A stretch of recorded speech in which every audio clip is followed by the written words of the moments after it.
ಆ ವಿಷಯನ ನಾನು ಇವತ್ತು ಕ್ಲಿಯರ್ ಮಾಡ್ತಾ ಇದ್ದೀನಿ. ಯಾಕಂದರೆ ಮತ್ತೆ ಇದು ರಿಪೀಟ್ ಆಗಬಾರ್ದು ಅಂತ ಅಂದ್ಬಿಟ್ಟು.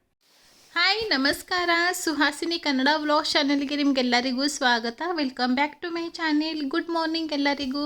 ಇವತ್ತು ಬೆಳಗ್ಗೆಯಿಂದನೇ ವ್ಲಾಗ್ ಸ್ಟಾರ್ಟ್ ಮಾಡಿದ್ದೀನಿ.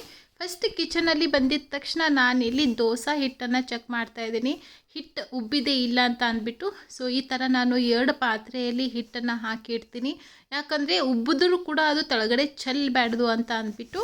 ದೋಸೆ ಹಿಟ್ಟು ಚೆನ್ನಾಗಿ ಉಬ್ಬಿದೆ. ಇವಾಗ ನಾನು ತಿಂಡಿಗೆ ದೋಸೆನೇ ಮಾಡ್ತಾಯಿದ್ದೀನಿ. ಹಾಗೆ ಮಕ್ಕಳು ಲಂಚ್ ಬಾಕ್ಸ್ಗೆ ಇವತ್ತು ನಾನು ಪಾಸ್ತಾ ಕೊಡ್ತಾಯಿದ್ದೀನಿ. ಡೈಲಿ ಮಕ್ಕಳಿಗೆ ಕೂಡ ಚಪಾತಿ ಮತ್ತು ರೈಸ್ ಐಟಮ್ ತಿಂದೇ ಬೋರ್ ಆಗಿರುತ್ತೆ. ಸೊ ಅಟ್ಲೀಸ್ಟ್ ವಾರದಲ್ಲಿ ಒಂದು ದಿವಸ ಆದರೂ ಈ ಥರ ಪಾಸ್ತಾ ಅಥವಾ ಮ್ಯಾಗಿನ ಕೊಡ್ತಾ ಇರ್ತೀನಿ. ಈ ಥರ ಸ್ವಲ್ಪ ಚೇಂಜ್ ಮಾಡಿದ್ರೆ ಮಕ್ಕಳು ಕೂಡ ತುಂಬಾ ಇಷ್ಟಪಡ್ತಾರೆ.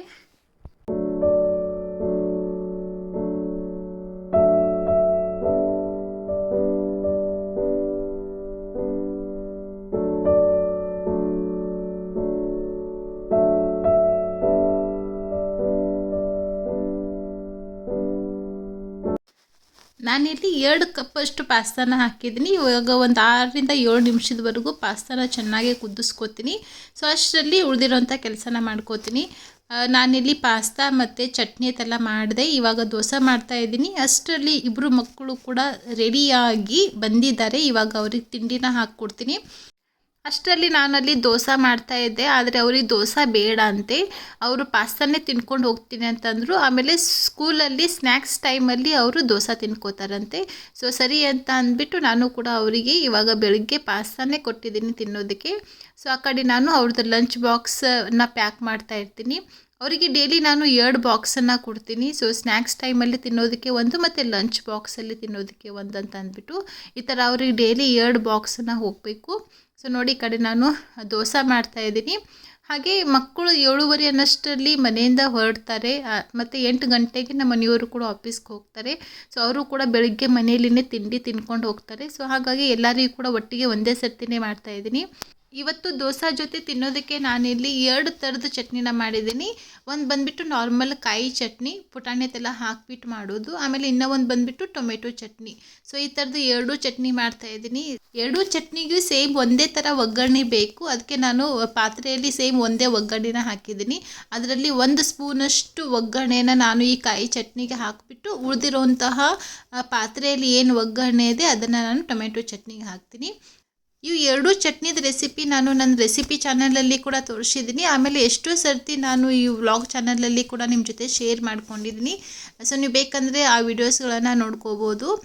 ಈ ಟೊಮೆಟೊ ಚಟ್ನಿ ಏನಿದೆ ಒಂದು 2 ದಿವಸದ ತನಕ ನೀವು ಆರಾಮಾಗಿ ಫ್ರಿಜ್ಜಲ್ಲಿ ಇಟ್ಕೊಂಡು ತಿನ್ಬೋದು. ತುಂಬಾ ಚೆನ್ನಾಗಿರುತ್ತೆ. ಇಲ್ಲಾಂದರೆ ನೀವು ಮಧ್ಯಾಹ್ನ ಟೈಮಲ್ಲಿ ಬಿಸಿ ಬಿಸಿ ಅನ್ನದ ಜೊತೆ ಕೂಡ ಈ ಚಟ್ನಿನ ಹಾಕ್ಕೊಂಡು ತಿನ್ಬೋದು. ಅದಕ್ಕೂ ಕೂಡ ಚೆನ್ನಾಗಿರುತ್ತೆ. ಸೊ ಅದಾದ ನಂತರ ಲಂಚ್ ಬಾಕ್ಸ್ ಎಲ್ಲ ಪ್ಯಾಕ್ ಮಾಡಿ ವಿಶುಗೆಲ್ಲ ರೆಡಿ ಮಾಡಿಬಿಟ್ಟು ಲಾಸ್ಟ್ ಟೈಮಲ್ಲಿ ಇನ್ನೇನು ಸ್ಕೂಲಿಗೆ ಹೊರಡ್ತಾರೆ ಅನ್ನೋ ಟೈಮಲ್ಲಿ ನಾನು ಶ್ರಾವಣಿಗೆ ಜಡೆನ ಹಾಕ್ತಾಯಿದ್ದೀನಿ. ಮುಂಚೆ ಶ್ರಾವಣಿಗೆ ಈ ಥರ ಲಾಂಗ್ ಹೇರ್ ಮತ್ತು 2 ಜಡೆ ಹಾಕ್ಕೊಂಡು ಹೋಗೋದಂದರೆ ತುಂಬಾ ಇಷ್ಟ ಆಗ್ತಾಯಿತ್ತು. ಆದರೆ ಆವಾಗ ನಾನು ಅವ್ರದ್ದು ಕೂದಲು ಕಟ್ ಮಾಡಿಸ್ಕೊಂಡ್ಬರ್ತಾಯಿದ್ದೆ. ಅದನ್ನು ನಾನು ಬೆಳೆಯೋದಕ್ಕೆ ಬಿಡ್ತಾ ಇರಲಿಲ್ಲ. ಆದರೆ ಇವಾಗ ಸ್ವಲ್ಪ ದೊಡ್ಡವಳಾಗಿದ್ದಾರೆ, ಈ ಥರ ಲಾಂಗ್ ಹೇರ್ ಚೆನ್ನಾಗಿ ಅನಿಸುತ್ತೆ ಅಂತ ಅಂದ್ಬಿಟ್ಟು ನಾನು ಹೇರನ್ನು ಕಟ್ ಮಾಡಿಸ್ತಾ ಇಲ್ಲ. ಆದರೆ ಅವಳಿಗೆ ಇವಾಗ ಮತ್ತೆ ತಿರ್ಗಾ ನನಗೆ ಶಾರ್ಟ್ ಹೇರ್ ಮಾಡಂತ ಇದ್ದಾಳೆ. ಸೊ ಅದಕ್ಕೆ ನೋಡೋಣ, ಸಾಯಂಕಾಲ ಅಥವಾ ವೀಕೆಂಡಲ್ಲಿ ಯಾವಾಗಾದರೂ ಹೋಗಿಬಿಟ್ಟು ಕಟ್ ಮಾಡಿಸ್ಕೊಂಬರ್ಬೇಕು. ಆದರೆ ಈ ಸರ್ತಿ ಅವಳು ತುಂಬಾ ಶಾರ್ಟ್ ಹೇರ್ ಕಟ್ ಮಾಡ್ಕೋಬೇಕಂತ ಡಿಸೈಡ್ ಮಾಡಿದ್ದಾಳೆ. ಅವ್ರ ಅಜ್ಜಿಗೂ ಕೂಡ ಅದನ್ನೇ ಹೇಳ್ತಾ ಇದ್ದಾಳೆ ಮತ್ತು ನನಗೆ ಕೂಡ ಡೈಲಿ ಅದನ್ನೇ ಹೇಳ್ತಿರ್ತಾಳೆ, ಮಮ್ಮ ನನ್ನ ಕೂದಲು ಕಟ್ ಮಾಡಿಸು ಅಂತ ಅಂದ್ಬಿಟ್ಟು. ಸೊ ಅದಕ್ಕೆ ನೋಡೋಣ, ಈ ವೀಕೆಂಡ್ ಹೋಗಿಬಿಟ್ಟು ಕಟ್ ಮಾಡಿಸ್ಕೊಂಬರ್ತೀವಿ. ಸೊ ಯಾವುದೇ ಒಂದು ವಿಷಯಕ್ಕೆ ನಾನು ಅವಳಿಗೆ ಜಾಸ್ತಿ ಫೋರ್ಸ್ ಮಾಡೋದಕ್ಕೆ ಹೋಗೋದಿಲ್ಲ. 1 ಸತಿ ಅಥವಾ 2 ಸತಿ ಹೇಳ್ತೀನಿ. ಅವಳಿಗೆ ಇಷ್ಟ ಇಲ್ಲ ಅಂದರೆ ನಾನು ಬಿಟ್ಬಿಡ್ತೀನಿ. ಸೊ ಅವಳು ಇಷ್ಟದಂತೆ ನಾನು ಅದನ್ನು ಮಾಡ್ತೀನಿ. ಜಾಸ್ತಿ ಮಕ್ಕಳಿಗೆ ಫೋರ್ಸ್ ಮಾಡಿದ್ರೆ ಅವ್ರು ಇನ್ನೂ ಜಾಸ್ತಿ ಹಠ ಮಾಡೋದಕ್ಕೆ ಹೋಗ್ತಾರೆ. ಸೊ ಹಾಗಾಗಿ ನಾನು ಫೋರ್ಸ್ ಮಾಡಲ್ಲ. ನಿನ್ನೆ ನಾನು ಒಂದು ವಿಡಿಯೋ ಅಪ್ಲೋಡ್ ಮಾಡಿದ್ದೆ. ಅದಕ್ಕೆ ಯಾರೋ 2 ಜನ ಕಮೆಂಟ್ ಮಾಡಿದ್ದಾರೆ. ಆಲ್ಮೋಸ್ಟ್ ಸೇಮ್ ಇಬ್ಬರದು ಕೂಡ ಒಂದೇ ಥರನೇ ಕಮೆಂಟ್ಸ್ ಇತ್ತು. ಇದೇ ಫಸ್ಟ್ ಟೈಮ್ ನನಗೆ ಈ ಥರ ಬ್ಯಾಡ್ ಕಮೆಂಟ್ಸ್ ಬಂದಿರೋದು. ಇದುವರೆಗೂ ಯಾರೂ ಕೂಡ ಈ ಥರ ಭಾಷೆ ಬಗ್ಗೆ ನನಗೆ ಕಮೆಂಟ್ ಮಾಡಿದ್ದೇ ಇಲ್ಲ. ನಾರ್ಮಲ್ ಕಮೆಂಟ್ಸ್ ಮಾಡ್ತಾರೆ, ಅದಕ್ಕೆ ನಾನು ರಿಪ್ಲೈ ಮಾಡ್ತೀನಿ. ಸೇಮ್ ಅದೇ ಥರ ನಾನು ಈ ಕಮೆಂಟ್ಸು ಕೂಡ ರಿಪ್ಲೈ ಮಾಡಿದ್ದೀನಿ. ಥ್ಯಾಂಕ್ಸ್ ಬ್ರೋ, ಗ್ರೇಟ್ ಕಮೆಂಟ್ ಅಂತ ಅಂದ್ಬಿಟ್ಟು. ಯಾಕಂದರೆ ಅವರು ಅಷ್ಟು ಕಷ್ಟಪಟ್ಟು ಆ ಥರ ಯೋಚನೆ ಮಾಡಿ ಕಮೆಂಟ್ ಮಾಡಿದ್ದಕ್ಕೆ ನಾನು ಗ್ರೇಟ್ ಅಂತ ಹಾಕಿದ್ದೀನಿ. ಸೊ ಗೊತ್ತಿಲ್ಲ ನನಗೆ ಮತ್ತೆ ಅವ್ರಿಗೆ ಯಾವ ಥರ ರಿಪ್ಲೈ ಮಾಡಬೇಕು, ಅವ್ರಿಗೆ ಯಾವ ಥರ ಆನ್ಸರ್ ಮಾಡಬೇಕಂತ ಅಂದ್ಬಿಟ್ಟು. ಯಾಕಂದರೆ ನಾರ್ಮಲ್ ಯಾರೂ ಕೂಡ ಈ ಥರ ಭಾಷೆ ಇಟ್ಕೊಂಡು ಕಮೆಂಟ್ ಮಾಡೋದಿಲ್ಲ. ಸೊ ಅದಕ್ಕೆ ಆ ಥರ ಅವರು ಯೋಚನೆ ಮಾಡಿ ಕಮೆಂಟ್ ಮಾಡಿದ್ದಕ್ಕೆ ನಾನು ಅವ್ರಿಗೆ ಗ್ರೇಟ್ ಅಂತ ಹಾಕಿದ್ದೀನಿ. ಮುಂಚೆ ಕೂಡ ಒಂದು ಸರ್ತಿ ಯಾರೋ ಕಮೆಂಟ್ ಮಾಡಿದರು, ನಿಮ್ಮ ಮಕ್ಕಳಿಗೆ ನೀವು ಕನ್ನಡ ಕಲಿಸಿ ಅಂತ ಅಂದ್ಬಿಟ್ಟು. ಅದೇ ಇವತ್ತು ಕೂಡ ರಿಪೀಟ್ ಆಗಿದೆ. ಸೊ ಅದಕ್ಕೆ ಇದನ್ನು ಒಂದು ಸರ್ತಿ ಕ್ಲಿಯರ್ ಮಾಡೋಣ ಅಂತ ಅಂದ್ಬಿಟ್ಟು ನಾನು ಇವತ್ತು ಅದ್ರ ಬಗ್ಗೆ ಮಾತಾಡ್ತಾ ಇದ್ದೀನಿ. ಗೊತ್ತಿತ್ತು ನನಗೆ ಈ ಥರ ಬ್ಯಾಡ್ ಕಮೆಂಟ್ಸು ಕೂಡ ಬರುತ್ತೆ, ಗುಡ್ ಕಮೆಂಟ್ಸು ಕೂಡ ಬರ್ತವೆ. ಎಲ್ಲದಕ್ಕೂ ಕೂಡ ನಾವು ರೆಡಿ ಆಗಬೇಕು. ಪ್ರತಿಯೊಂದಕ್ಕೂ ನಾವು ರಿಪ್ಲೈ ಮಾಡೋದಕ್ಕೆ ಆಗೋದಿಲ್ಲ, ಪ್ರತಿಯೊಂದಕ್ಕೂ ನಾವು ಈ ಥರ ಆನ್ಸರ್ ಮಾಡೋದಕ್ಕೆ ಆಗೋದಿಲ್ಲ. ಸೊ ಇದ್ರ ಬಗ್ಗೆ ಜಾಸ್ತಿ ತಲೆ ಕೆಡಿಸ್ಕೊಳ್ಳೋದಾಗಲಿ ಮಾತಾಡೋದಾಗಲಿ ಮಾಡೋದು ಬೇಡ. ಸೊ ಹಾಗೆ ಅಲ್ಲಿದಲ್ಲಿನೇ ಬಿಟ್ಬಿಡೋಣ ಅಂತ ಅಂದ್ಕೊಂಡಿದ್ದೆ ನಾನು. ಸೊ ನಮ್ಮ ಮದರ್ ಟಂಗ್ ಕನ್ನಡ, ನಾವು ಮನೆಯಲ್ಲಿ ಮಾತಾಡೋದು ಕನ್ನಡನೇ. ಸೊ ನಾನು ಕೂಡ ನನ್ನ ಮಕ್ಕಳಿಗೆ ಕನ್ನಡ ಮಾತಾಡೋದು, ಬರೆಯೋದು, ಓದೋದು ಎಲ್ಲ ಕೂಡ ಕಲಿಸಿದ್ದೀನಿ. ಸೊ ಬೇರೆ ಸಬ್ಜೆಕ್ಟ್ ಅವರು ಎಷ್ಟು ಇಷ್ಟಪಟ್ಟು ಓದ್ತಾರೆ, ಬರೀತಾರೆ, ಸೇಮ್ ಅದೇ ಥರ ಅವರು ಕೂಡ ಕನ್ನಡ ಮಾತಾಡ್ತಾರೆ, ಬರೀತಾರೆ, ಓದ್ತಾರೆ.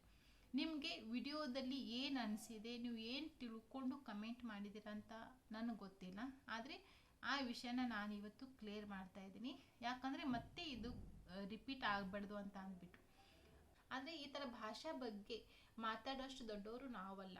ಸಿಂಪಲ್ಲಾಗಿ ನಾನು ವ್ಲಾಗಲ್ಲಿ ನಂದು ನಾರ್ಮಲ್ ಡೈಲಿ ರುಟೀನ್ ಏನಿರುತ್ತೆ, ಮತ್ತು ನಂಗೆ ಕುಕ್ಕಿಂಗ್ ಮಾಡೋದಂದರೆ ತುಂಬಾ ಇಷ್ಟ.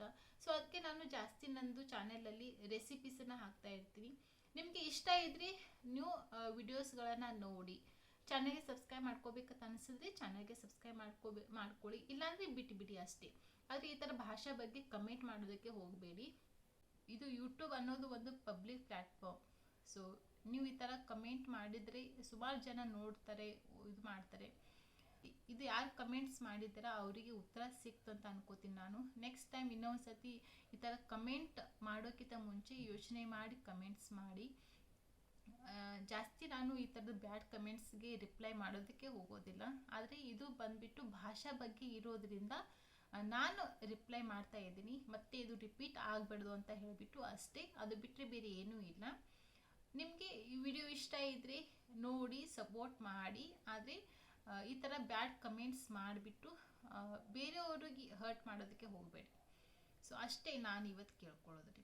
ಸೊ ನೀವು ಯಾರು ಕಮೆಂಟ್ಸ್ ಮಾಡಿದ್ದೀರಾ ಅವರಿಗೆ ಉತ್ತರ ಸಿಕ್ತಂತ ಅನ್ಕೋತೀನಿ ನಾನು.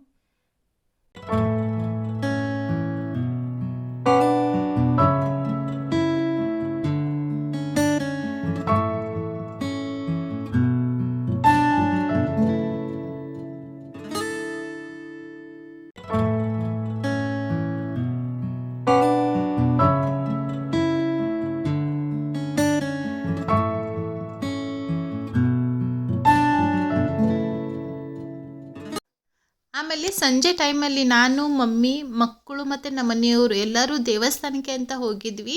ಇಲ್ಲೇ ನಮ್ಮ ಮನೆ ಹತ್ತಿರದಲ್ಲಿ ಇರುವಂತಹ ಶಿವನ ದೇವಸ್ಥಾನ. ಆಲ್ರೆಡಿ ನೀವು ನೋಡಿದ್ದೀರಾ ಎಷ್ಟು ಚೆನ್ನಾಗಿ ಪೂಜೆ ಮಾಡಿದರು ಅಂತ ಅಂದ್ಬಿಟ್ಟು. ಅವತ್ತು ಅಮಾವಾಸ್ಯೆ ಇತ್ತು ಮತ್ತು ಸೋಮವಾರ ಇರೋದ್ರಿಂದ ದೇವಸ್ಥಾನದಲ್ಲಿ ತುಂಬಾ ಚೆನ್ನಾಗಿ ಪೂಜೆ ಮಾಡಿದರು ಮತ್ತು ಹಾಗೆ ಅಷ್ಟೇ ಜನ ಕೂಡ ಬಂದಿದ್ದರು. ಸೊ ಅದ್ರ ಬಗ್ಗೆನೇ ನಾನು ಮಮ್ಮಿ ಮಾತಾಡ್ಕೊಂಡು ಬರ್ತಾಯಿದ್ವಿ. ಮಮ್ಮಿಗೆ ಈ ಥರ ದೇವಸ್ಥಾನಕ್ಕೆ ಹೋಗೋದಂದರೆ ತುಂಬಾ ಇಷ್ಟ ಆಗುತ್ತೆ. ಯಾಕಂದರೆ ಇಲ್ಲಿ ಬೆಂಗಳೂರಲ್ಲಿ ಪೂಜೆಗಳೆಲ್ಲ ತುಂಬಾ ಚೆನ್ನಾಗಿ ಮಾಡ್ತಾರೆ. ಸೊ ಅದ್ರ ಹೂವಿನ ಅಲಂಕಾರ ನೋಡೋದೇ ಒಂಥರ ಖುಷಿ ಅನಿಸುತ್ತೆ ನಮ್ಮ ಅಮ್ಮನಿಗೆ. ಅದಕ್ಕೆ ಪ್ರತಿ ಸರ್ತಿ ಬಂದಾಗ ಅವರು ಶಿವನ ದೇವಸ್ಥಾನ ಮತ್ತು ನಮ್ಮ ಮನೆ ಹತ್ತಿರದಲ್ಲಿ ಇನ್ನೂ ಒಂದು ಗಣೇಶ ದೇವಸ್ಥಾನ ಕೂಡ ಇದೆ, ಅಲ್ಲಿ ಕೂಡ ಹೋಗ್ತಾ ಇರ್ತಾರೆ.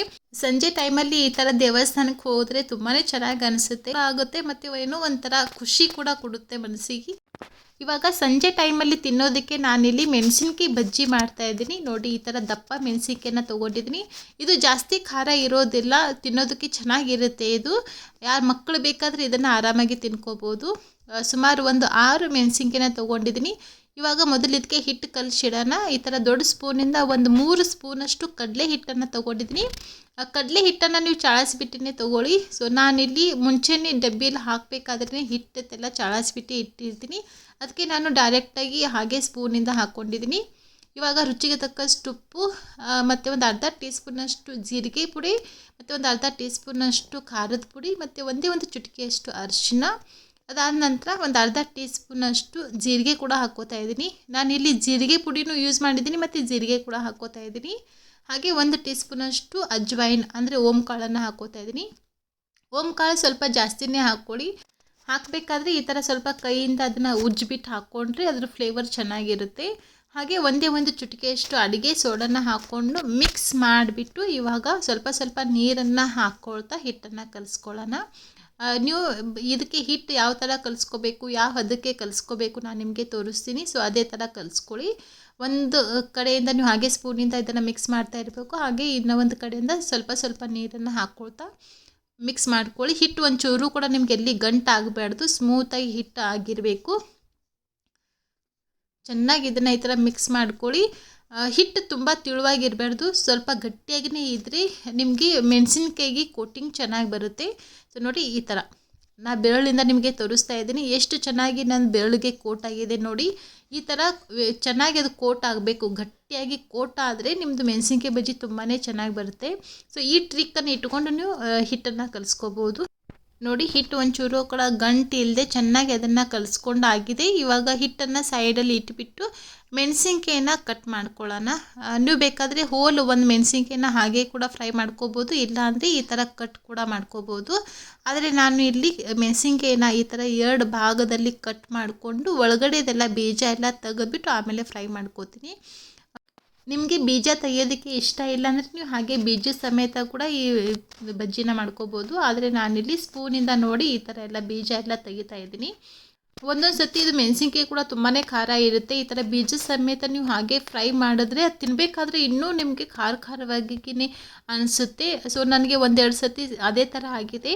ಅದಕ್ಕೆ ನಾನು ಪ್ರತಿ ಸತಿ ಈ ಥರ ಮೆಣಸಿನ್ಕಾಯಿ ಬಜ್ಜಿ ಮಾಡಬೇಕಾದ್ರೆ ನಾನು ಇದನ್ನು ಬೀಜ ತೆಗೆದ್ಬಿಟ್ಟು ಆಮೇಲೆ ನಾನು ಬಜ್ಜಿನ ಮಾಡ್ತೀನಿ. ಸೊ ನೋಡಿ ಈ ಥರ ಎಲ್ಲ ಮೆಣಸಿನ್ಕಾಯಿ ಬೀಜ ಎಲ್ಲ ತೆಗೆದಿದ್ದೀನಿ.